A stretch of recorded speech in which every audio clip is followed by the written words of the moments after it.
Good evening. Welcome to Midstate Technical College District Board of Directors meeting for this Monday, April 15th, 2024. Call to order. Roll call, Angie. Sean Becker. Here. Betty Brusky-Malik. Yes. Richard Murden. Here. Gordon Shallow. Charles Spargo. Here. Ari Vang. Here. Terry Whitmore. Here. Ryan Zietlow. Here.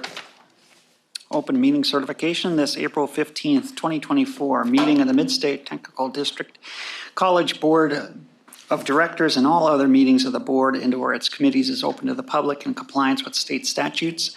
Notice of this meeting has been sent to news media and designated persons in an attempt to make the citizens of the Midstate Technical College District aware of the place, time, and agenda of the meeting. Open forum. The open forum is at the option of the board chairperson, and ground rules have been established to ensure the orderly conduct of business. This is a meeting of the district board open to the public and not a public hearing. Persons who wish to address the district board may make a statement as long as it pertains to a specific agenda item.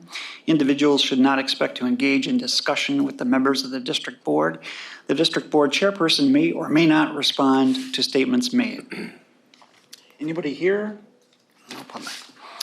All right. Moving on, I'd entertain a motion to approve the March 18th board minutes. So moved. We have a motion. Is there a second? Second. Motion and a second. Any discussion? All in favor signify by saying aye. Aye. Opposed?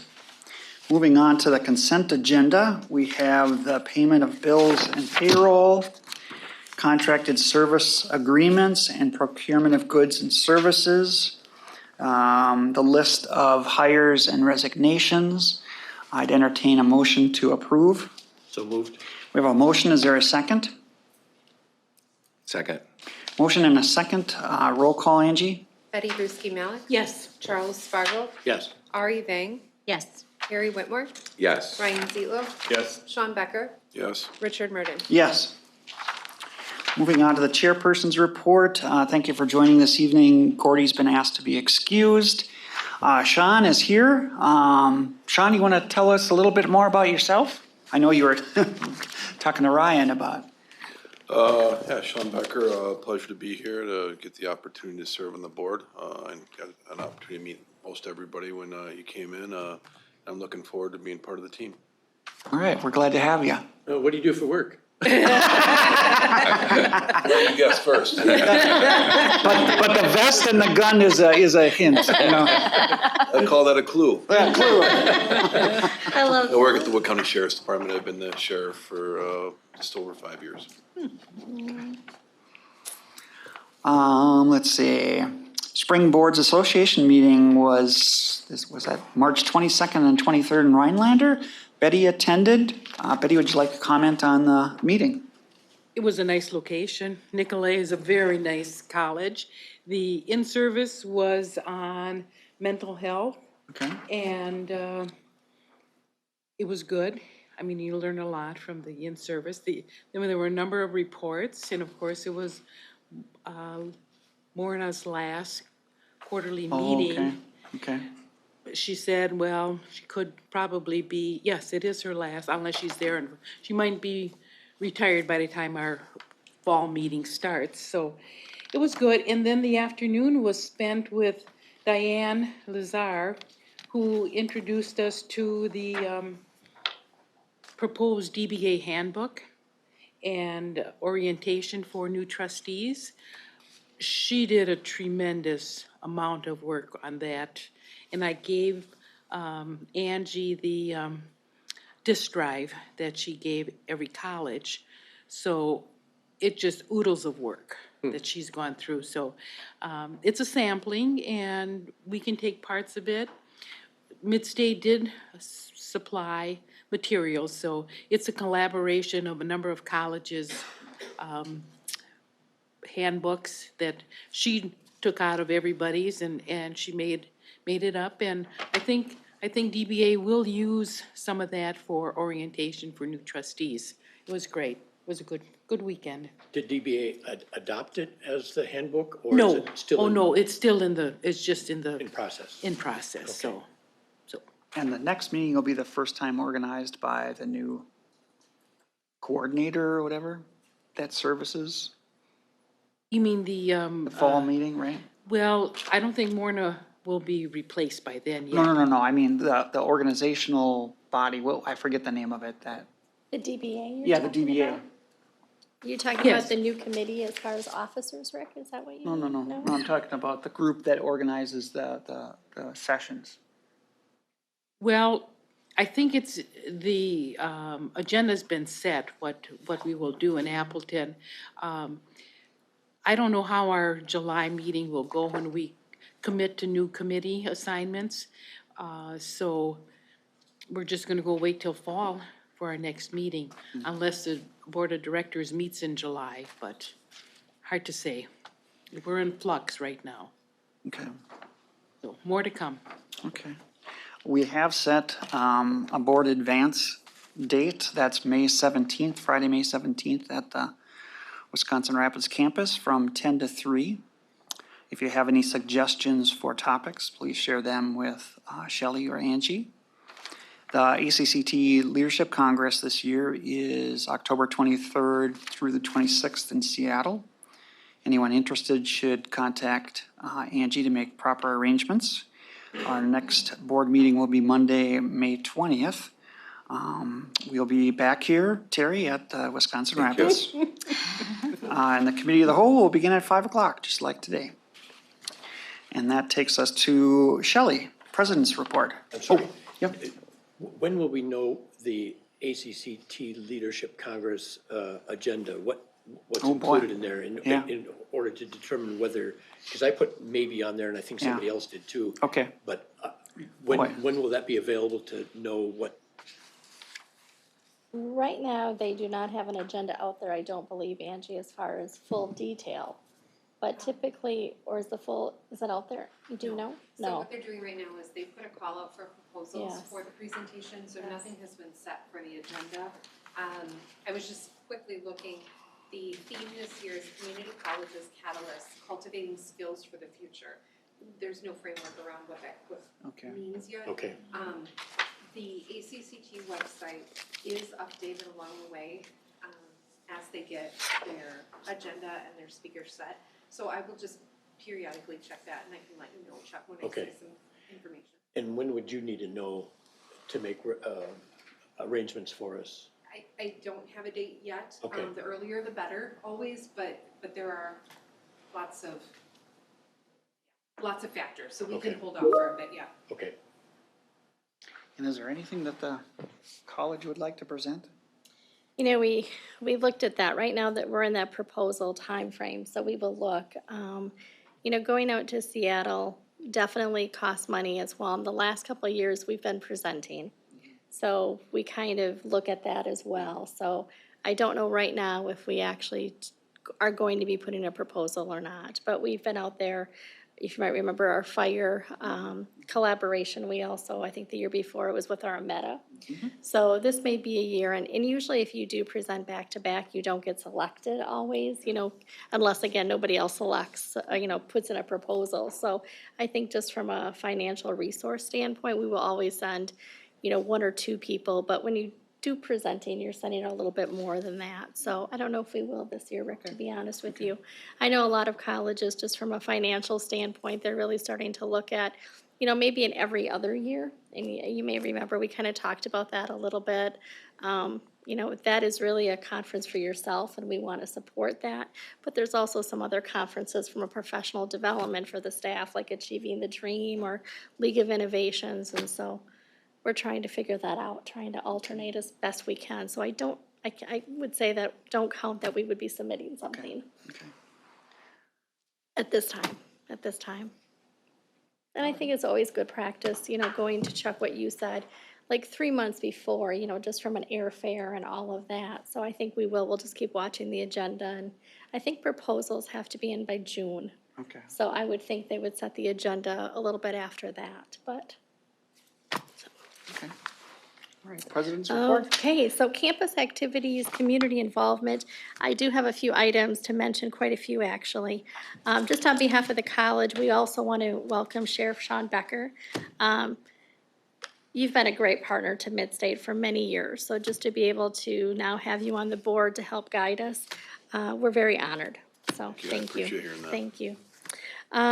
So a brief update about Ameta. We are in the closing weeks before the key is coming our way. We're just doing all the finishing touches. So when you think of finishing touches, signs are being hung, both internal and external. We're doing building and room punch lists. We're doing furniture installation and really starting to plan the July 22nd ribbon cutting. So that definitely is a date that we want to get onto your calendars. We're working out all the detail yet, and that's why you're not seeing it on your blue sheet. But we do know it will be July 22nd. We're thinking right now of ribbon cutting around 1 o'clock, but we have to really finalize that detail. Last week, we had one of our partners, Martin Machining, that came with some of their staff that mostly all, except one, I think were two, if I count David, were Mid-State alumni. And Ryan and I got to really see their faces along with Chris, and oh my gosh, they were so excited. And their words were very much, this is better than we even thought it would be. Wow. Which is really the wow factor that we want. We want people to really enjoy spaces at all of our locations and to see them honestly mesmerized with the equipment Ryan was talking about putting in, and we're just so excited. So they also gave a donation of $200,000, so we were able to do a presentation check, and they do have some official naming in the building, so we're very excited about that. In Stevens Point, also on April Fool's Day, April 1st, we had the LEAD Center ribbon cutting, and this was some new renovated space. LEAD stands for Lead, Engage, Aspire, and Develop, and it's really going to be kind of the home base for our leadership and management training. I thank you to Terry, I thank you to Betty, I think you were able to make it, and what a great turnout. Again, I didn't count, but I would guess we had between close to 100 people. So again, the community just continues to show up for Mid-State, which is really nice. ELT has been working really hard on putting together not only the capital budget that was presented earlier today, but also an operational budget. And I will tell you that this is probably one of the more challenging budgets to put together, but we are balanced as of today. We have some additional conversation tomorrow, but we're ready to bring to you in May what that budget will be. And again, just because of increased costs, not a big addition of state aid to help us compensate for some of those things. But again, we're balanced, which is where we need to be. Also, graduation. This is a busy time of the year. There's a lot of things going on. May 11th is commencement, and I'm excited to tell you that we asked Dr. Morna Foy, our WTCS president, to be our speaker. And she has accepted. Oh, good. So I'm really glad that we will have her. And I just can't wait for her to experience our outdoor graduation. So we need to have a sunny day on that. So again, on top of all that planning that the staff is doing around, that, you have nursing pinning and paramedic, and you just have all these graduations. Also, a lot of conferences and other things that are happening. So last week, I attended the WHEEL Conference, which is the Wisconsin Women in Higher Ed. That was at UW Stout. Came back and then traveled to Chicago to attend the Higher Learning Accreditation Conference. We have 10 individuals that are actually there representing Mid-State. Thank you to Betty. Betty had attended the trustee day pre-conference with myself. We'd like to try to have one of you go every couple of years, just from an HLC standpoint. So I thank you, Betty, for doing that. This week, I know Chuck, and I think Betty as well. We have the WTCS Ambassador Dinner. That is Thursday evening, and then that means that I have meetings on Thursday and Friday as well, as being the presidential liaison for the Vice President of Academics. Next week, to just show you again what a busy time, we will be up in Wausau at the Central Wisconsin Manufacturing Expo. That's 3 days where we will have tables and booths, and Jackie will be up there with Ryan and their teams. And then that also is where we have Morna Foy, again, our system president, here for a tour of excellence that she is doing. We will be hosting her at our simulation center and doing some video. And then the next day is when our foundation is celebrating their 45th anniversary. So we just have an abundance of really, really good things that are happening. Also wanted to just update you as our board on how we're moving forward with Bobby's departure. I did meet with all three of her direct reports, which would be the marketing team, which would be Angie Morgan. I met with Craig Bernstein from WED, and then also met with Mickey to really talk through how do we want to move forward, and really have to say we have three incredible individuals, and they were really able to give me their perspective and so forth, and very much want to move in that direction. So again, the discussion was, where do you see your area? And then when you look at the vice presidents that we currently have, because at this time, I do not want to replace that vice president position. I really want to wait to see what our strategic plan is going to point us. And in the direction, when I came, it made sense to have a vice president of workforce, and maybe it will again, but I'm just not sure. And right now, as positions come open, we hold them. And I want to make sure that we are role modeling the same thing that we're doing throughout the college. So we may bring that back. It may be different. It may be the same. But right now, we're just going to hold on that. So right now, Angie Morgan, or our marketing team, is going to be reporting to Mandy. So when you think of marketing and you think of enrollment, they're already working very closely. So that makes sense. So thank you, Mandy, for taking that on.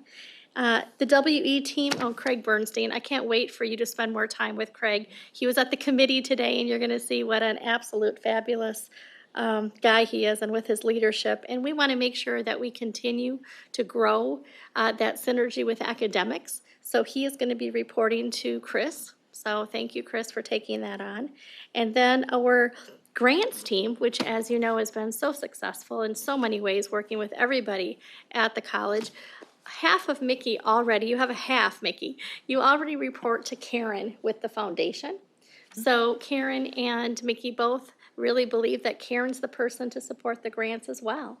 So just thank you, Karen, for doing that. So I just kind of wanted to let you know how we're going to go ahead and move forward as far as making sure that those three people are really supported. I thought that was important for you to know. Then from a WTCS system and president association, just three items that I want to mention to you. March did have a WTCS state board meeting. It was in Moraine Park. I did attend virtually. That was a big meeting because Sean was appointed. It was a big meeting because we got a tuition increase of 2.25%. And it was a big meeting because the grants were awarded for the WTCS, and I don't want to take their thunder, but you're going to be very pleased on how Midstate had done. And then, as Betty had mentioned about District Boards Association, I was also able to go up there, spend time at that meeting, and the dinner that night. We had our own alumni, Chet Laskowski, got his award that night, and he had his whole family there, and it was a very touching ceremony. I really enjoyed that. So that was really nice to be able to be part of that. So, and I guess that would end my report. So that was only two things. I should come up with one other thing, right? Unless you have any questions. What else do you want to know? I guess you covered it. Okay. You've been busy.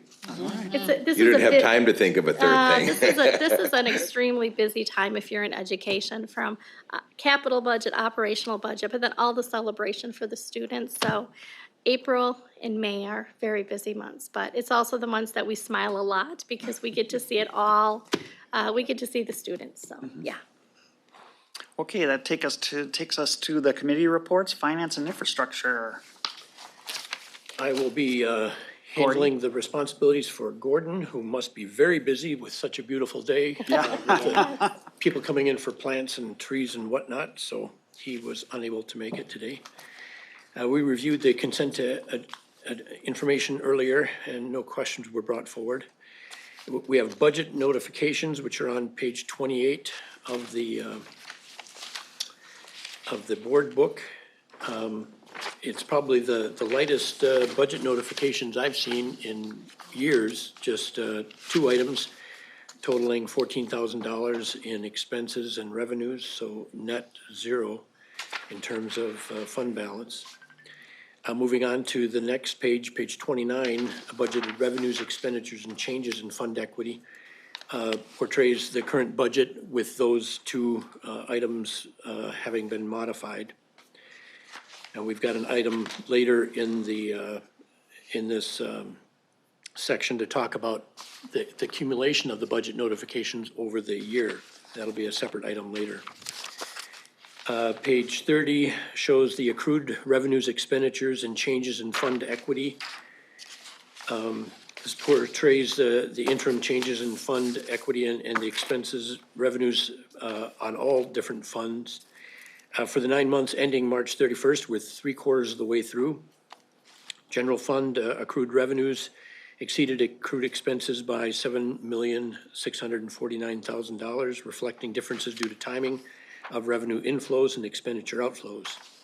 The total expenditures for the general fund are at 65.6%, below the 9-month completion rate of 75%. The year-to-date revenues for all funds total $61.3 million. To date, 86.1% of the current revenue budget has been recognized or received. The year-to-date expenditure for all funds totals $59.4 million, and this represents 70.1% of the expenditure budget being expended. Cash and investments for the month end total $28.5 million. Any questions on the treasurer's report? Okay, we have some action items to address. The Finance and Infrastructure Committee held a special meeting at 3 p.m. today to review the FY 2025 capital budget requests. College staff reviewed FY 2025 capital budget items and provided additional information on the major projects, including a listing of items slated for purchase during the 2025 fiscal year. The tentative financing plan was also provided for the source of funds to acquire the items. At the Finance and Infrastructure Committee meeting, the committee approved bringing the request forward to the full board for approval. To recap the requests, the college staff is requesting $9,383,899, consisting of equipment, technology, remodeling. This will be funded by $7.5 million of general obligation debt and serviced by our debt service fund. The remainder is funded by the Joint Finance Committee, the State Joint Finance Committee bill on oral health, which provided funds to us, a private grant, and WTCS general purpose revenue grants. The preliminary funding information provides a stable debt service levy for the upcoming years. And I would make a motion to approve the FY 2025 capital budget requested and presented by staff. I'll second that motion. We have a motion and a second. Roll call. Any discussion? Did we find out if that extra money from the dental thing was gonna come to us, or? We did not. Okay. We know it Not would yet, be- anyway. Not yet. We know that it would be about $260,000, but they have not made the decision yet, exactly what Jessica said. But what was discussed was that there were some discussions back and forth. What would you do with that extra money? And it would be an extra 5 dental chairs. So instead of 10, correct, Chris? Instead of 10, there'd be 15 chairs. So kind of letting them know that it would definitely increase the capacity of the program. It would go to good use, yeah. Yeah, right. Okay. Roll call, Angie? Yes. Charles Spargo, Yes. Ari Vang, Yes. Terry Whitmore, Yes. Ryan Zietlow, Yes. Sean Becker, Yes. Betty Brusky Malik. Yes. Richard Murden. Yes. Okay, next on pages 32 and 33 of our board packet, you'll see that the committee reviewed the budget amendment document and are requesting the full board amend the college's budget. The following is a summarization of the amendment. General fund increased by $3,832,637. Some factors of the increase include Wisconsin Innovation Grants, a grant of $2,849,782, carryover grants for $721,714, WIDS curriculum grant of $174,000, and the college also entered into multiple grants awarded throughout the first 9 months related to the remaining amount. Special revenue fund had $1,145 change between functions, and that needs to be recognized in this. Functions can be referred to as the college's structure, that is instruction, student services, facilities, and this is a state reporting requirement. Capital project funds increased by $15,247,888. The major two items related to the increase include, of course, the Ameta Center of $15,692,775, and the transfer from capital to leases to the debt service fund for $633,310. And the debt service fund will be modified as $633,310, as just mentioned there. Special revenue non-aidable, which is related to student financial aid, increased by $75,000, all of which is related to the OPEB trust fund benefits based on the recommendation of the fund managers to use the trust to support 100% of the benefits being paid. So this amendment, the resolution to support this amendment, is essentially the summation of the 9 months of notifications that we've been getting month by month, like the two that I mentioned that were $14,000. We do that notification each month, but we have to take action on actually approving it to make it, the budget actually change. So with that, I would make a motion to approve the budget amendment as noted in the board agenda packet. There's a motion. Is there a second? I'll second. We have a motion and a second. Any discussion? Angie, roll call? Ari Vang, Yes. Carrie Whitmore, Yes. Ryan Seatlow, Yes. Sean Becker, Yes. Betty Bruschi Malik. Yes. Charles Spargo, Yes. Richard Murden. Yes. Okay, the next item consists of 2 bids and 1 RFP, and I think you should have some information at your place. In the following, policy and statute, the college uses 2 methods for procurement of goods and services. A bid is used when a complete, adequate, and realistic purchase description is available, and the procurement lends itself to a firm, fixed-price contract. And selection of the supplier can be made principally on the basis of price. An RFP is used when factors other than price are of primary consideration in awarding the contract. The 3 items today are related all to the Ameta Center, and the following holds true for each of them. Following statement holds true. In accordance with state statute 38.18, invitations to bid were published in the board-designated newspaper, the Marshfield News Herald. The public bid and RFP openings were held as noted on the scoring sheets. The responses were submitted, documented, opened, recorded, and scored in accordance with the college and WTCS policies and procedures. The committee reviewed each bid and RFP in detail and have recommendations to bring forward to the board. And again, refer to the packet at your seat for this information. On bid 833 for the rigging equipment, which I learned was essentially just moving equipment from here to the Ameta Center. So when it was delivered, we couldn't have it put at the Ameta Center, I presume for security reasons. So it was delivered here, but now it needs to be moved from here over to Ameta so that it can be installed. So this contract is to pay a company to provide those services.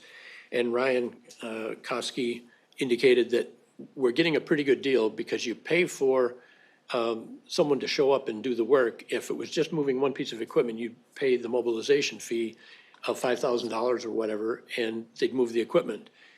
But if they mobilize and come here and move many pieces of equipment, that cost is spread. So the $42,000 is a pretty good deal for that.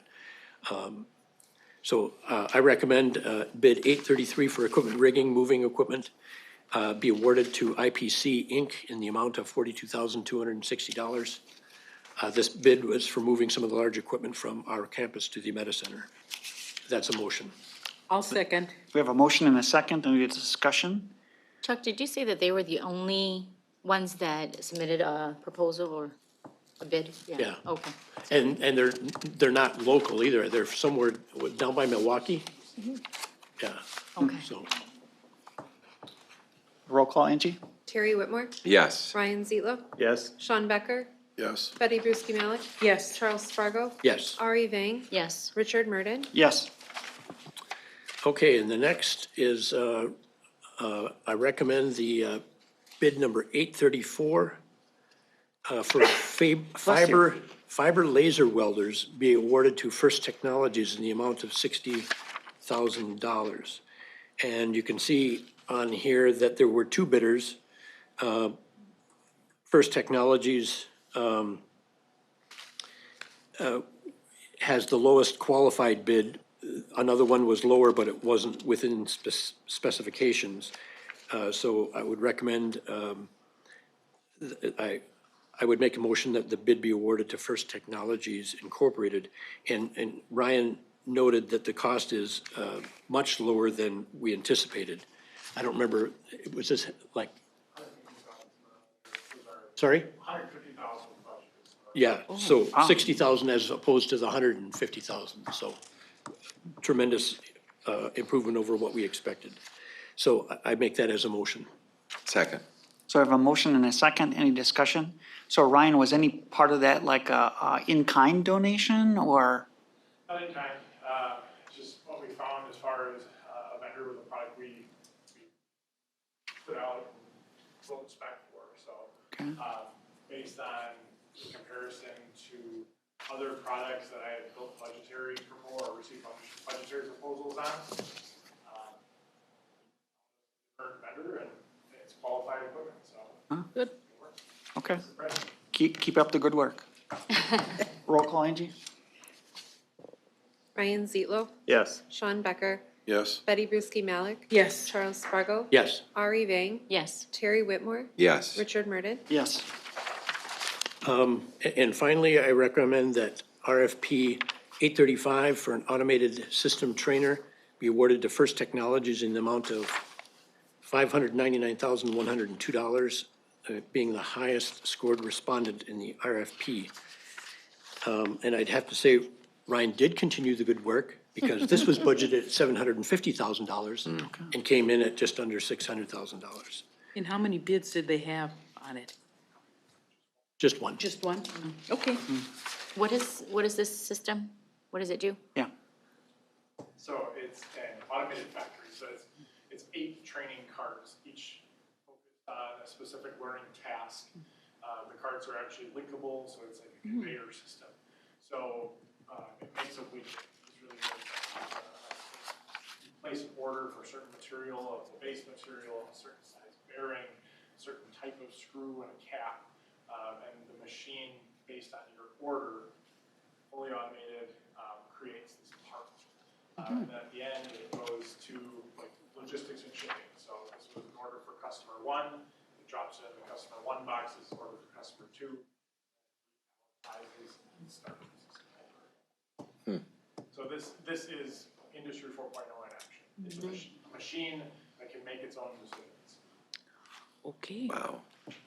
Can't wait till we see it. And this will be in front of our windows in our automation lab. So we definitely Oh, wanted to put it nice. up front and be able to use Cool. it in so many different ways. Yeah, so this, we were sold really on this and wrote spec on this type of equipment. It has training capabilities that will help serve Craig and WD. It actually has just push button functionality, so Jackie and her team for outreach can just walk up to the machine, and they can hit go and run the factory. Color coordination. What was that, Jackie? Color coordination in our. As long as they're not colorblind, yeah. Don't push the red button. So it'll be a great addition. And based on the programming that it'll serve, so it'll serve that new advanced manufacturing technology program, our existing automation instrumentation program, as well as based on the recommendation of faculty, this is the best training equipment that our E&I apprenticeship faculties have seen in his 20 years of education. So, Wow. I think it does. Is that technology replacing any type of manual labor that you see today out in the world? Here's the thing with Industry 4.0 technologies, and even when you get into the advanced robotics markets. It's not necessarily replacing a worker. That's not what automation is all about, but it's replacing the efforts that are ergonomically incorrect. Yeah, yeah. So constant lifting or repetitive motion. And Chuck had asked during committee, what is safety screening? Well, you put that light curtain in place so that it's preventative, so someone can't get injured. So it has all those technologies built in. So yeah, in all honesty, Ari, it's not that it's going to replace anyone's work, but it will actually advance people's skill levels. I believe we have a motion, and was there a second? Yes. We have a motion and a second. Any further discussion? Roll call, Angie? Sean Becker, Yes. Betty Bruschi Malik. Yes. Charles Spargo, Yes. Ari Vay, Yes. Terry Whitmore, Yes. Ryan Zietlo, Yes. Richard Murden. Yes. All right, and we had two informational items this evening. First, we're shared the college's year-end projection for the general fund. It was noted that being 9 months complete, there are still many factors that will affect the budget. Tuition and FTE counts are variable, and we continue to monitor these items with the changing landscape in higher education. Revenues are expected to be up slightly from budget by $16,600. The expenditures are expected to come in $292,000 under budget. Overall, we anticipate a year-end result with a net $192,000 of unspent revenue. Our fund equity position will continue to be within policy.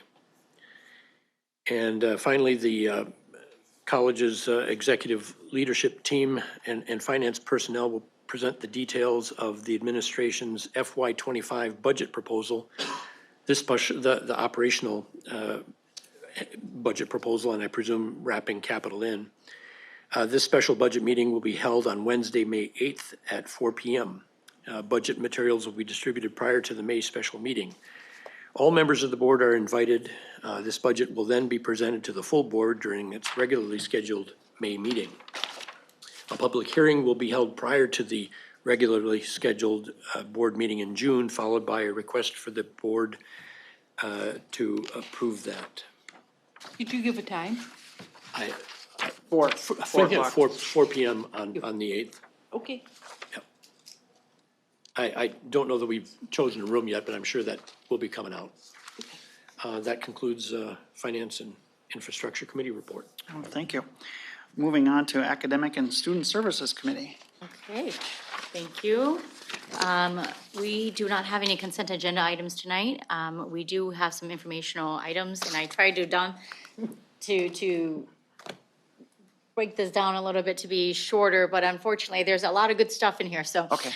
You'll hear from me talking for a little bit here. Wanted to provide an update on the Mid-State College's annual farm tour. This year brought in about 150 people to Marshfield area. This was held on Wednesday, March 13th, to explore innovative technology options for family farms as they look to meet the agriculture demands of the future. There were 2 tours to farms one in Chile, Wisconsin, called Norm E. Lane Farm, and that's owned by the Meissner family. In its 80-year history, Norm E. Lane has grown from 80 acres of milking cows by hand to 5,000 acres with 2,500 cows, 2,000 young stock, and high-tech feeding and milking operations. They also capture their methane gas and produce marketable renewable fuel sources. The second farm was Seehafers City View Dairy LLC in Marshfield, Wisconsin, owned and operated by Ben Bruce and Christine Seehafer, with family ownership going back to 1898. The main focus of Seehafers City View is cow comfort, care, and cleanliness. I was asking, like, what is cow comfort? And Betty graciously shared that it's like, it could be an option of getting massages to getting a nice water bed, sleeping on a nice water bed.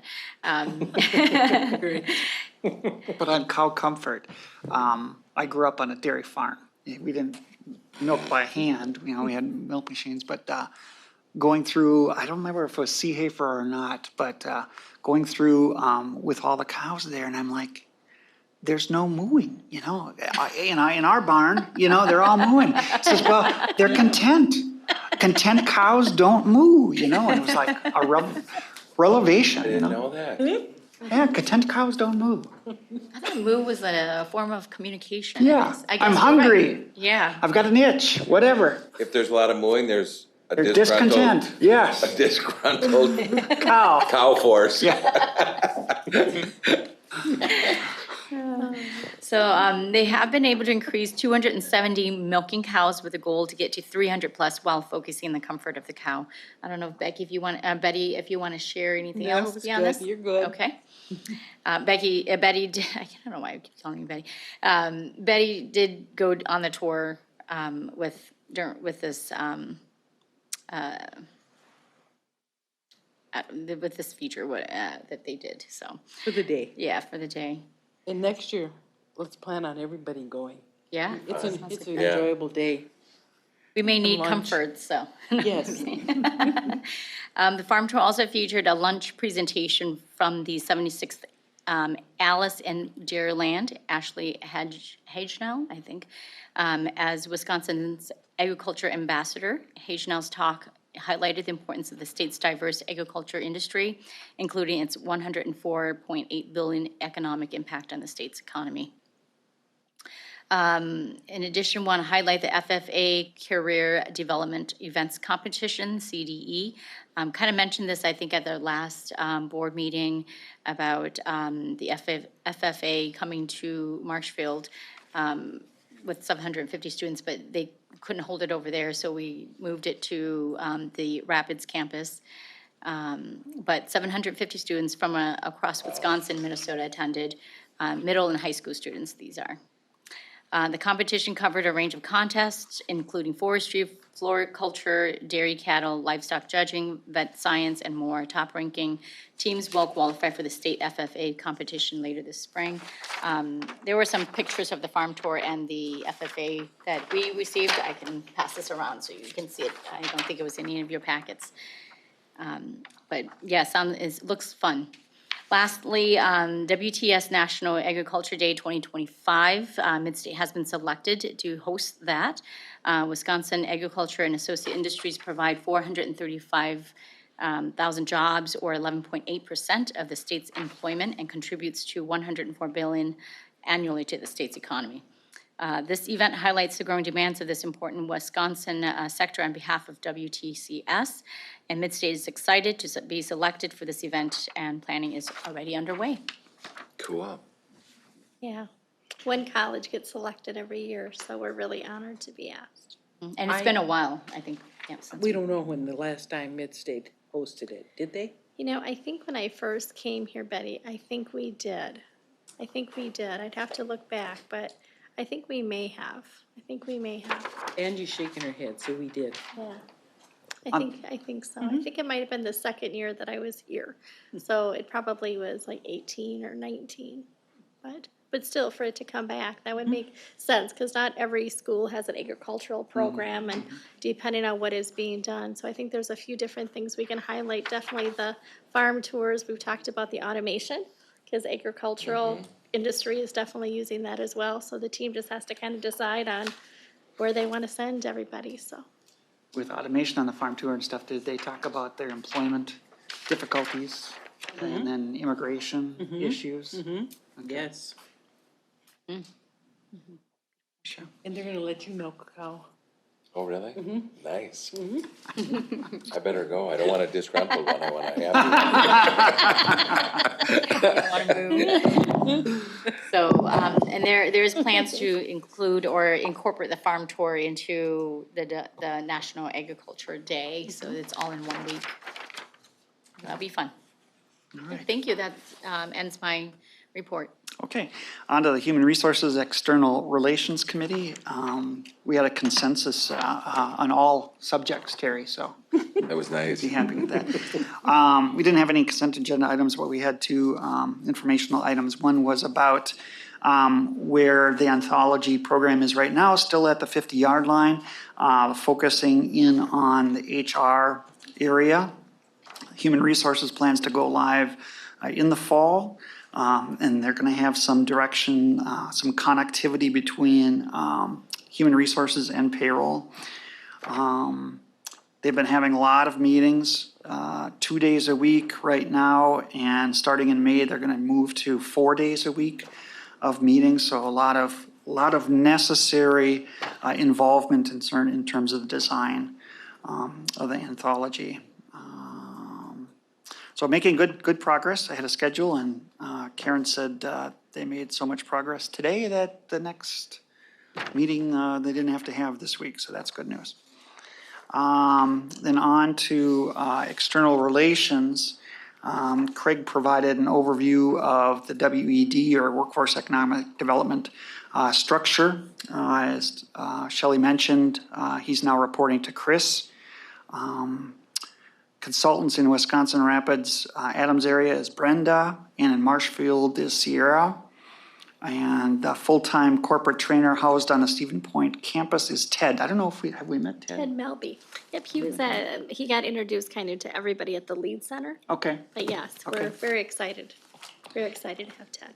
And they're planning 7 summer camps. And I think that's at your place, so you can take a look at if there's any opportunities for anybody that you know that would be interested in one of those camps this summer. And that's all that we would have from that committee. In terms of the committee of the whole, we met previous to this meeting and discussed the trial of Midstate on Central in Marshfield, a new location to try to get people interested and aware that Midstate has a location in Marshfield, not there centrally, but to let people know that they have opportunities there in Marshfield. It was opened in June of 2023, on track for meeting the goals for the foot traffic there. I have had some feedback because there was no increase in staff for that location. It's not open every day of the week or all hours of every day. So we have had some feedback on questions about that, but there is indications at that location about when their hours are. And so far, there's been 82 inquiries as a result of that location for different programs. And the college plans to renew the lease at that location for the 25 to 27 time period. Now we have a grants update by Mickey.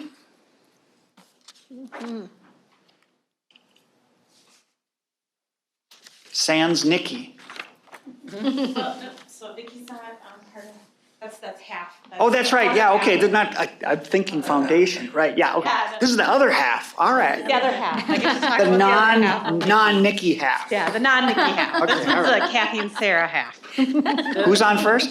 All right. But now we're fully under Karen. So Okay. Now I just have one boss to report to. Well, Shelley and all of you. And, all right, thanks you. Thanks for having me here. So this is a great update. I was just thinking, I'm like, okay, I get to give a great update, but now we're only 3 months away from planning for FY26, if you can believe it. We roll that fast that we'll start in July with our Cougar Cage, which plans our FY26. So not much rest in between. And then Greg shared with me on the way up here, I didn't know this because he had his team look it up, that after we were awarded grants last year, after all the grants went in for the budget, we also submitted and were awarded another 23 after that point. So some of them ranged. I mean, some of them were small, some of them were larger, but yeah, it just keeps going. So, but this is our WTCS grants, and specifically our general purpose revenue state grants that we'll be talking about tonight. And these are the ones that come through the state legislators. So this is the competitive pot of money that we submit to WTCS. And yeah, so we have our grants team, which is Kathy Bruckbauer. She's our grants compliance coordinator, and Sarah Gilt, who is our grant project manager. So I will celebrate 6 years at Midstate this year, but this was the first grant season that I wasn't the sole person writing the grants. I mean, we have the development team, but I would always work with them. But this year, Sarah joined us and was able to take that load. My husband even said, he's like, this is the least stressed you've been this time of year. Because I've been doing this for 17 years, and every year it's been very stressful. So he said, yeah, you're doing great. And I'm like, that's because I have Sarah, so I appreciate that. Is there some grants writing software or something, that would fill in all of the, replicative information? Yeah, well, That everybody would use it and you wouldn't have a unique one. So grant writing is really, it's an art. It's an yeah. art.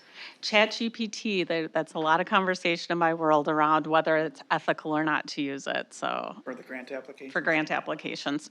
I mean, there's a little bit of both, so we'll see.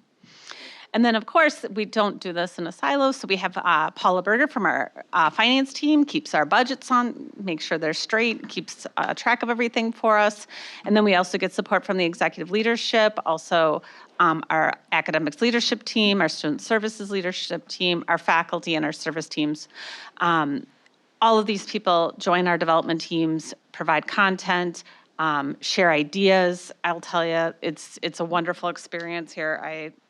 I just love meeting with the teams throughout the year, hearing the progress. Because writing the grants is one thing, executing the grants and managing them is a whole nother thing. So we just have wonderful people leading these projects. A lot of deans and a lot of faculty put a lot of time and effort into it once they're awarded. So if we go to the next slide. So career pathway, this year we submitted one career pathway grant, which was around advanced manufacturing career pathways. So this will be for the next 2 years. So it'll span FY25 and FY26. And this is really to increase enrollments in advanced manufacturing pathways. So we're looking at really getting people to a meta. That was really the goal behind it, is really promoting different access in pathways from adult education and English language learning, getting students from our GED, HSED programs, working with some K-12s, and just really focus on students with equity gaps. So we're very excited about that. Next one, and this is an individual grant. I'll share if it's an individual grant or a collaborative grant with another college. Developing markets, this was another plan around a meta, was to submit the Mechanical Design Technology Associate degree. That's a funding of $200,000 over the next 2 years. This is really going to be developing our new program at Ameta. So we'll do new faculty hiring and professional development so they can get onboarded. And then the curriculum development that we need, including some industry-preferred mechanical design software integrations, and then really promoting the program and recruitment. So we got this beautiful building, we got to get people in there and learning. Completion, this one rolls over every year, but this is actually one of my favorites because we have to start the grant by identifying the equity gaps, and these are where our students are not achieving at the same level as the general population of our students. So then we look at these equity gaps, we look at what populations are, and then we put some great supports in there. We're going to continue to support our single parents, and then we also leverage other funding. For this one, we're very much leveraging our Workforce Innovation Grant for childcare assistance. We look at our economically disadvantaged students. We have a resource counselor in place. We have a retention specialist in place that help those students. And then students with disabilities, we put a lot of supports around integrated education and training and supportive services. For the childcare, I mean, is that, what type of, what form does that support take? Because to my knowledge, the capacity isn't there, right, for childcare. I mean, even if you have the money, I don't. Yeah. What you wrote, what aspects So of childcare you wrote in the grant? So for students who are, and this isn't just for single parents, it's for any parent, but they can actually access childcare funding so that they can pay for a provider while they're going to school.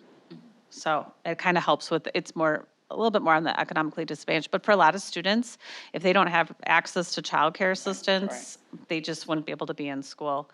Yeah, so. But from what we know, if they get the assistance, is it available? That really wouldn't be part of the, Yeah. it's just for those students that would have daycare. Okay, This grant would help cover some of that cost. okay. But it doesn't help To with, already to your be in, point, yeah. To get okay. daycare. to get Right. daycare. This one's just 1 year of funding. We submit it every year because every year we need to look at those equity gaps. Some of our future equity gaps we're looking at is foster care youth and first generation students.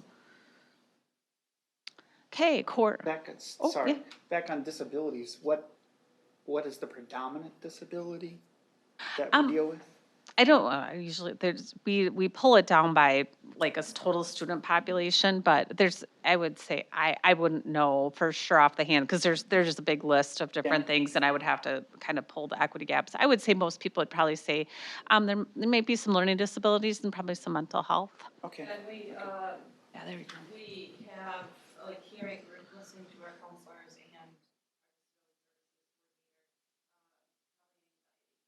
and Okay, yeah, so okay. we see a lot of accommodations for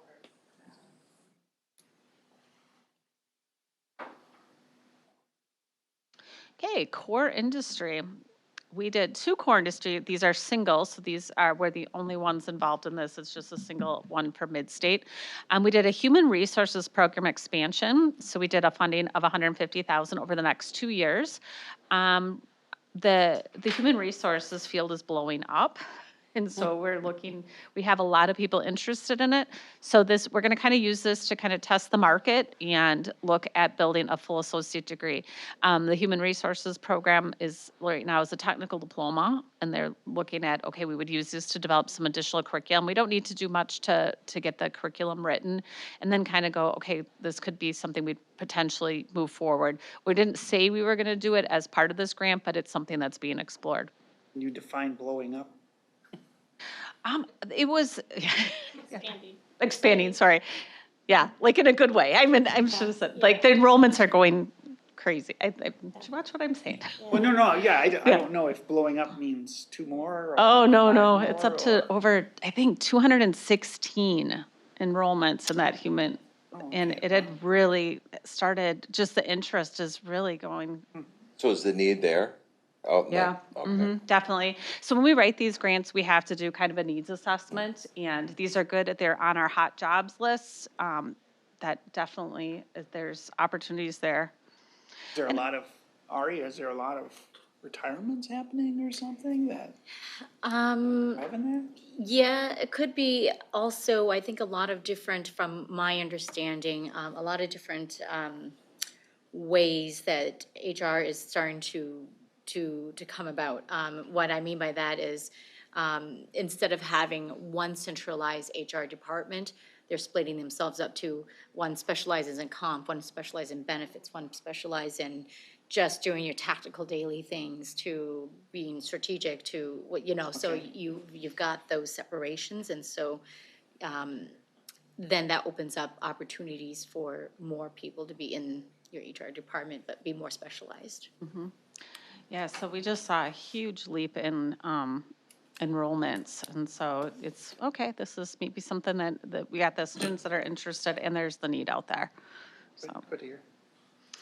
And then the other one was surgical technology associate degree. This one is moving from a technical diploma into a full associate degree program.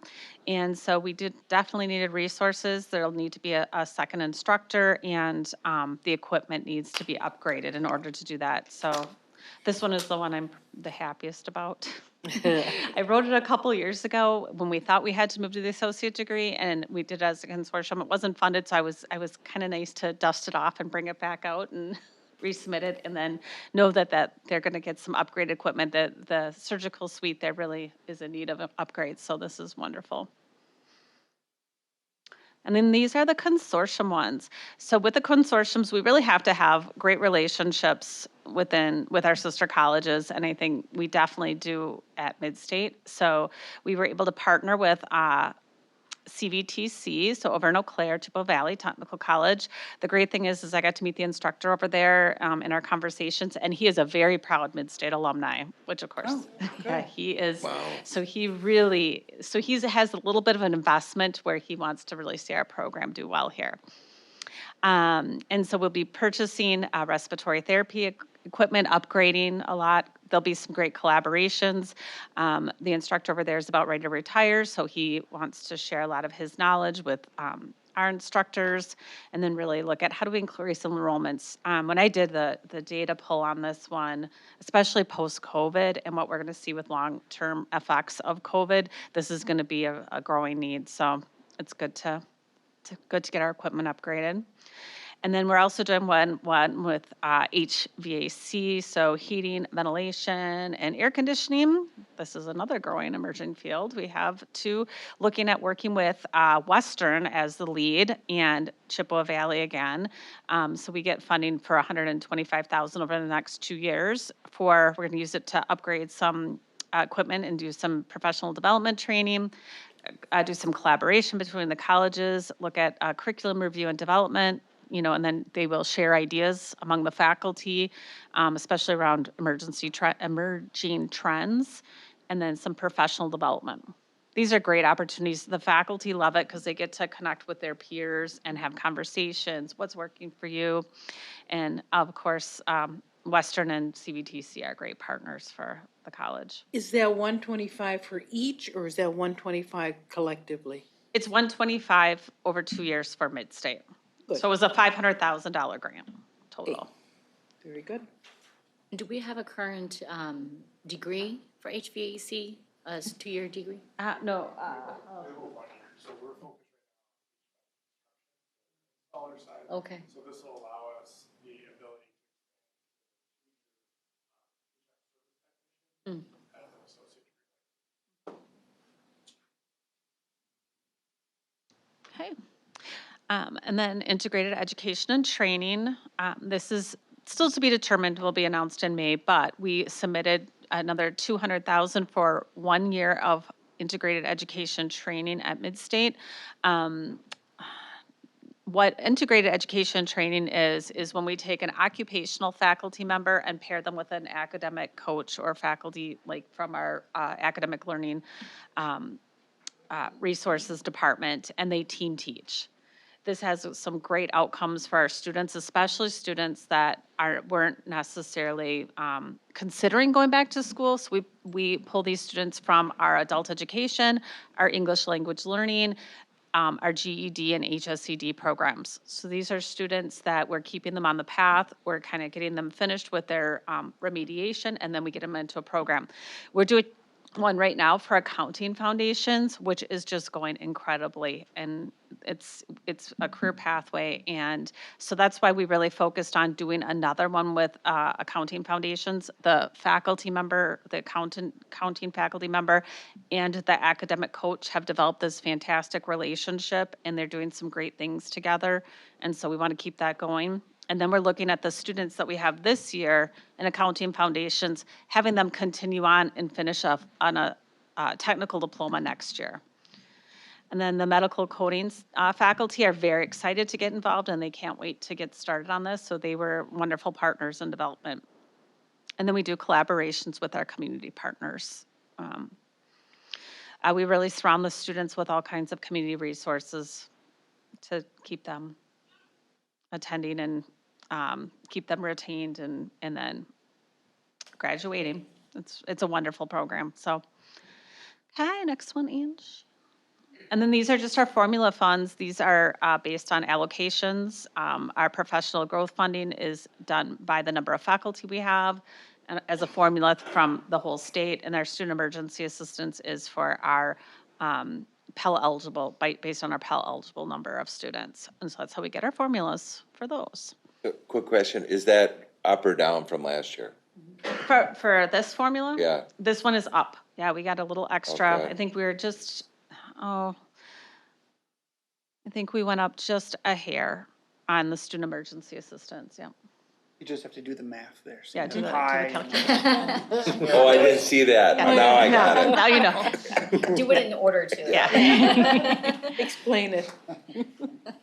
So all of that, plus our Perkins, which are state allocations from our Carl Perkins, and also our AFLA, which is Adult Education and Family Literacy allocations, all equal $2,509,836. Nice. Yeah. Wow.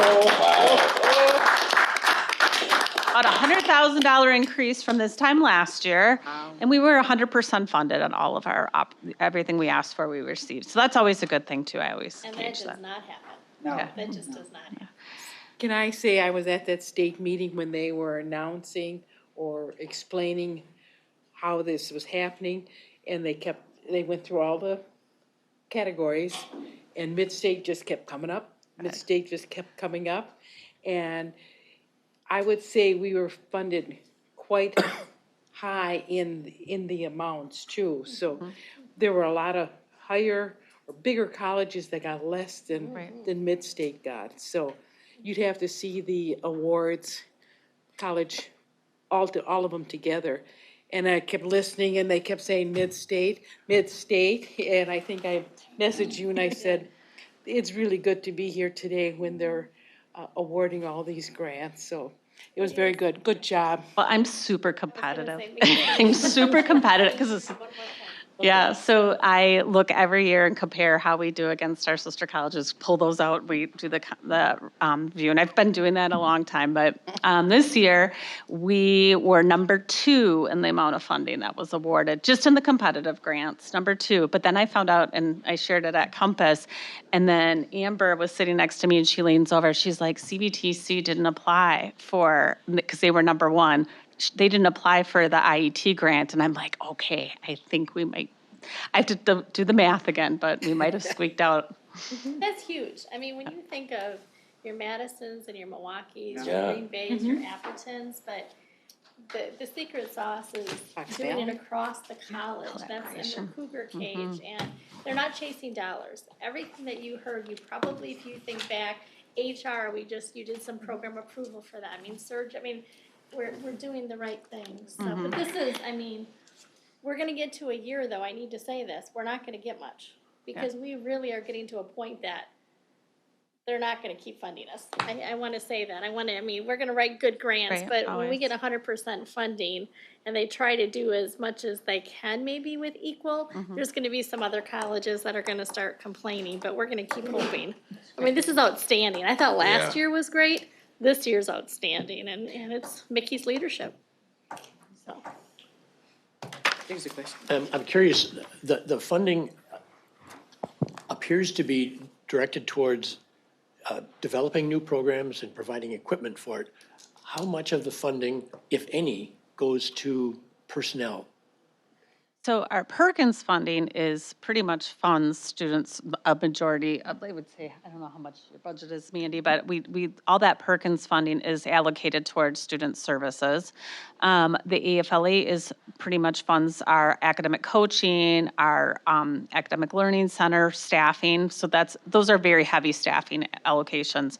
But we do embed outside of faculty instruction and equipment, we also do supportive services. So I try and put a little money into the student services side to help with the advising staff that are going to be working on those projects, put some more money into the academic coaching and the tutoring services. So there is money in those that do help fund our operational budget for some of those the academic coaches, the advising staff, and those.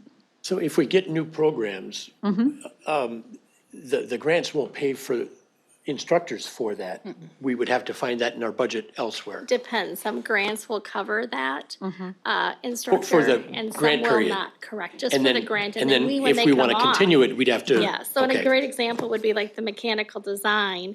We knew we would have to, that's why when we're doing operational budget, it's like we have to build in the money first, and then we find out about the grants, and we can, take it back out and so forth. So it's this constant kind of ebb and flow. But then once that grant does end, then we have to come up with those dollars if we're gonna sustain the program. So that's why every year when we build the budget, when we bring over those things that we're gonna continue, along with just increasing costs, that's why we're always, underwater initially and have to build back out. Yep, and I know you're also always looking at where is the staff allocated and does it need to change? Do we need to drop some programs that aren't succeeding? And- Yes. Okay, And part of Board Advance, one of the main topics that I want to go over with all of you is a little bit around our program health, and what are those things that Chris and the academic team look at when we say, gosh, is this the time to suspend a program? And so that way you can have confidence as we go forward that when we say, gosh, we're going to suspend or eliminate a program, you know it's based on the criteria that we use. We think that would be just really helpful to explain that to you, because we want you to have that confidence that we're making the right decisions. So you're going to find with the operational budget, that is why, as a healthy organization, it's always about realignment, right? It's always, we have to adjust.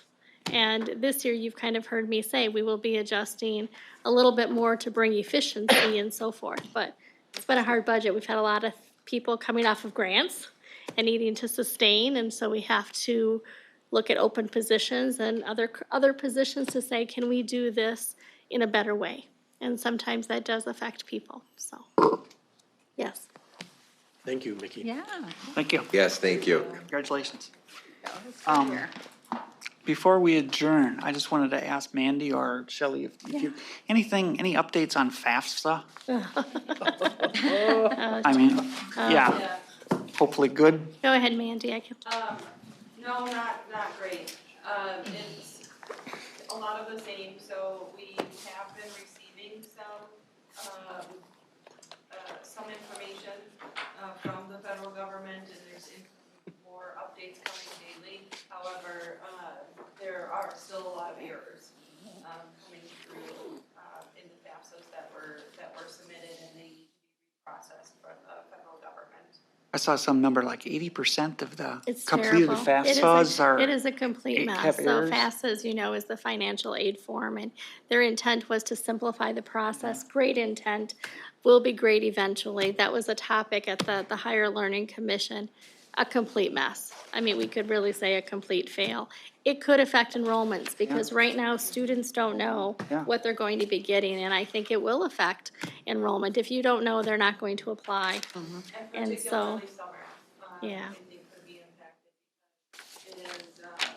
It does have we're a header school, so for summer, you're either a header or a follower.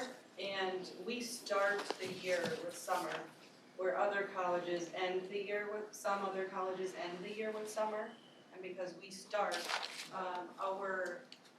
the 24-25 FAFSA that we're looking at, that's kind of a mess right now, is starting for summer. And so that's earlier than what it's probably about half and half throughout the country, but. So we're gonna help get the bugs out. The speaker at the HLC said, and I put it down here, it's a massive screw up. That's Yeah, because they had a long time to do this, right? They knew Yes. this was coming. Yes, Were those the exact words, Betty? yeah, the exact Did word. you underline it? No, I put it. I didn't know if you changed things up just a little bit or. Massive. And you may recall, was it a board meeting or two, when Mandy and her team was talking about all the financial aid changes and gainful employment, and I think you all walked away probably going, oh my gosh. And yes, and it's just a mess. It's a mess. But We had got- you feel so sorry for anybody Those that's, students. yeah, not Those knowing, students. can I go to school or not? Yeah. Exactly. It is going to affect, and it's across the board. It's university and it's, 2-year colleges, and how long will it take to get it fixed? And there's just a concern. There's a concern with everything going on with student loan forgiveness Yeah, right right. now, big topic. I mean, we got a Washington update and they said, boy, it's gonna be depressing. And the guy said, hey, I heard everybody say my presentation was gonna be depressing, and they're right. And we just heard over and over, this Congress, to give you an example, has only passed 31 bills. And typically it's over 200. So they were talking about. Most of those bills were what, making donut day or something? It just that this has been kind of the most ineffective Congress. They're gonna probably go down, and just a lot of that is education related, and so it's just really sad. We really have to hope that things can continue to get better, but it is going to affect enrollment. It's the value of education is already being questioned. When you throw something like this in, it does not help. So, So the old FAFSA form is no longer an option? correct. Yep, they got rid of it to simplify it, which, good intent, But there was Should a have kept great. the old one until the new one had the bugs worked out. Do a pilot, right, or something. There was an analogy about, you want to herd cats, right? But before you can herd cats, you got to be able to build the barn. And you have to kind of know, right? You do pilots, you do samples, and to do it across the United States, it's what were your words, Betty? Massive screw up. But we unfortunately are, a benefactor of that, but we're going to do our best. That's all we can do. Well, thank you. I'd entertain a motion to adjourn. So moved? We have a motion. Is there a second? Second. All in favor? Aye. Thank you.